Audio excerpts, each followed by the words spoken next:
кадимки эле кыргыздын калпагын. Анда эмесе баарын кулак салып тур. Ак калпагынын улугун айтайын. Тегертен ата бабам кийишкен, бийик тутуп кадырлашып жүрүшкөн. Ак калпагын түшпөсүн деп башындан ак батасын уулдарына беришкен. Жайда салкын сактайт күндүн нурунан, кышта жылуу сактайт ызгар суунан.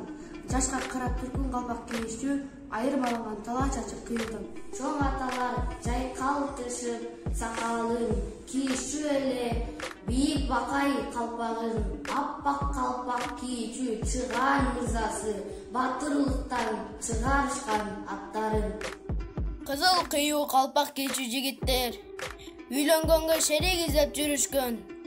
Айылыбызга келди бойдок жигит деп шум жеңилер калпагынан билишкен.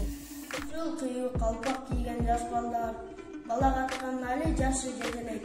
Эркелешип жаратылышта койнунда эне сүйтүү али оозунан кетелек. Бала тоого окшош аппак калпагын бүгүн жаштар кадырларын бактагын. Башка элге белек кылып бербегин. Калпагын башка улутка сатпагын. Ата бабам кийген ыйык калпакты бүгүн сен да сыймык менен кийип жүр. Кепка, шапка, шляпаларды кийбестен кыргызсың ак калпагын кийип жүр. Ак калпагың жокко башка улутта калбасын жээн кийбесин унутпа. Ак калпагың дайым сабден берет. Кыргыз болсоң калпагыңды унутпа.